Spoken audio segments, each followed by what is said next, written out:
지난번 영상에선 베트남 전력 산업의 과거와 현재를 간단히 살펴봤습니다. 이번 영상은 베트남 전력 산업 미래가 될 겁니다. 우리나라에 전력 수급 기본 계획이 있는 것처럼 베트남엔 중장기 전력 개발 계획이 있습니다. PDP라고 부릅니다. 10년 단위 계획을 5년 주기로 수립되고 있죠. 8차 PDP가 2023년 5월 확정됐습니다. 그리고 지난 4월 8차 PDP 수정안이 확정됐죠. 이 수정안을 중심으로 베트남 미래 전력 산업 살펴보겠습니다. 그리고 이번 베트남 취재에서 열차 타고 님빈이란 중소도시 다녀왔습니다. 대개 송전망이 철길이나 고속도로를 따라 건설되기 마련입니다. 철길이나 고속도로, 송전망이 들었을 수 있는 입지 여건은 비슷하기 때문입니다. 최대 시속이 60km, 비둘기호 기억하시는 분은 그렇다고 보시면 됩니다. 그런데 실내는 탈만합니다. 어쨌든 너무 멀지 않은 곳을 선택했는데 그게 님빈이었습니다.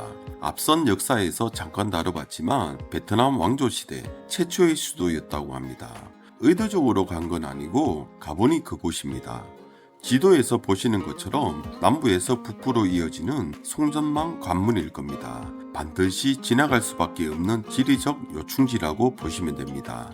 나중에 들은 얘기지만 바다에 하이퐁이 있다면 내륙엔 인민이 있다. 그런 말이 있다고 합니다. 자연 경관이 그만입니다. 하이퐁도 좋지만 님빈도 기회되면 한 번쯤 가보시는 걸 추천드리고, 그래서 이번 영상에선 님빈에서 찍은 영상들 쭉 보여드리겠습니다. 전문가들 보시면 딱 시장이 보일 겁니다.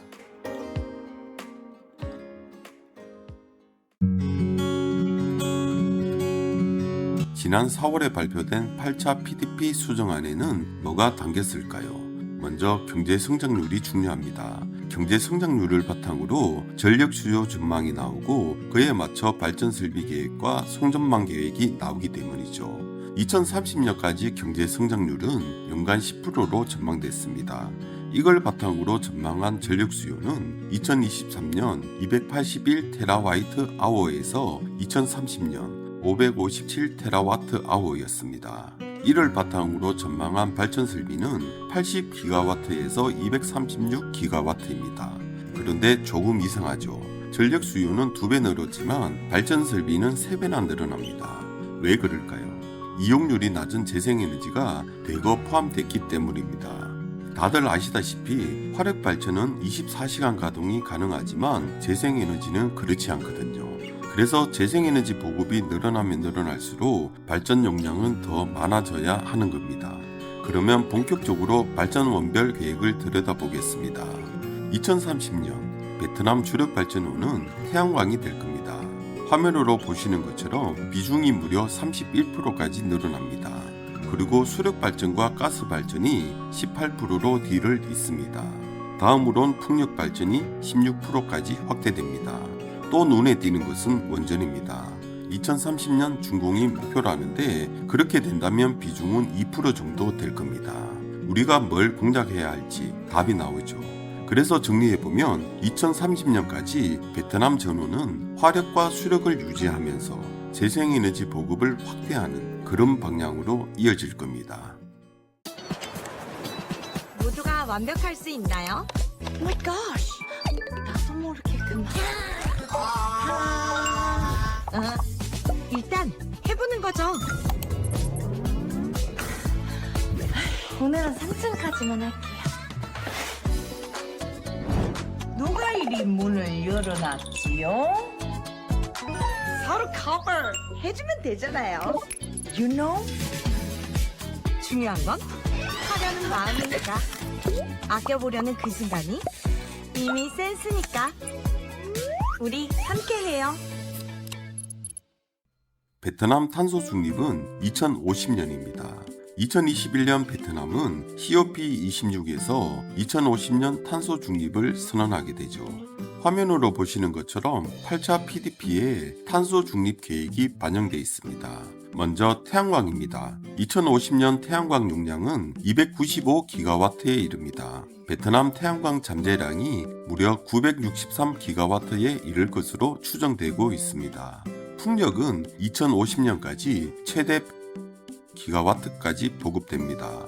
화력발전 연료가 전환되면 거기에 맞춰 암모니아와 수소를 생산하는 용도로 활용된다고 합니다.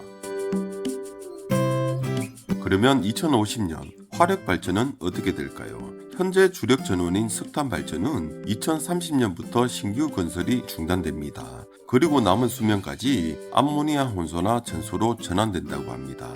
연료 전환 얘기는 나중에 다룰 두산 얘기할 때 조금 더 자세히 들어보기로 하고, 자초자산 최소화와 재생에너지 보급에 따른 유연성 확보가 핵심이라고 보시면 됩니다.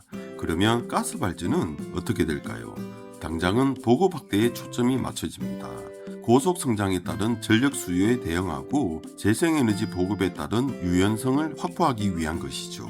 그래서 석탄 발전 역할까지 가스 발전이 도맡아야 하기 때문에 당장 보급이 확대되는 건 불가피하다는 얘기입니다. 그런데 가스 발전도 온실가스를 배출합니다.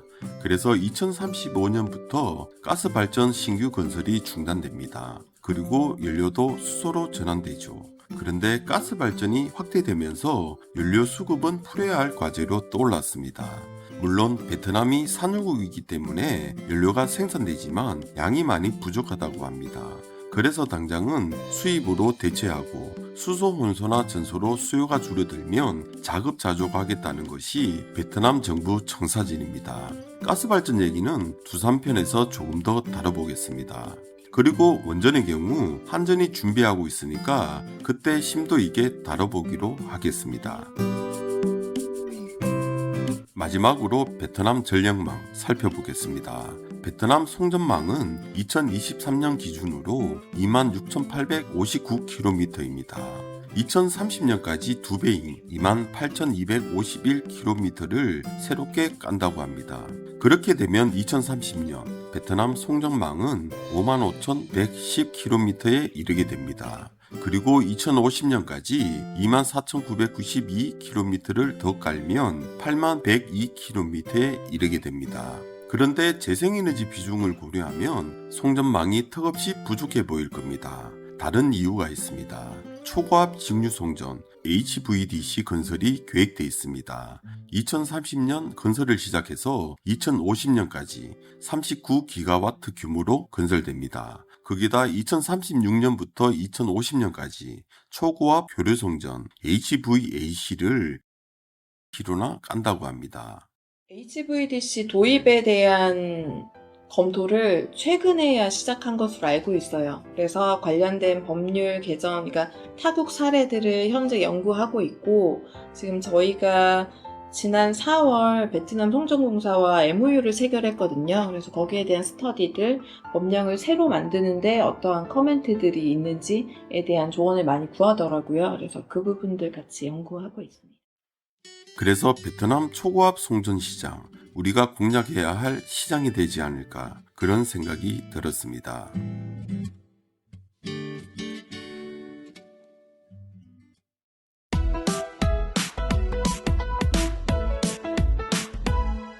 이번 영상에선 베트남 전력산업의 미래 8차 PDP를 중심으로 살펴봤습니다. 굉장히 도전적이란 그런 생각이 듭니다. 다르게 보면 목표 달성이 쉽지 않다는 얘기도 되는 겁니다. 여러분들은 어떻게 생각하십니까? 베트남 내에서도 긍정적으로 보지 않는 그런 분위기가 크다고 합니다. 탄소 중립 목표 달성을 위해 베트남 정부는 많은 걸 포기해야 할 겁니다. 공산국가 베트남, 과연 베트남 정부는 그럴 수 있을까요? 이번 영상은 여기서 마무리하고 다음 영상부턴 우리 기업 중심으로 영상 제작해 보겠습니다. 그럼 다음 영상에서 뵙겠습니다.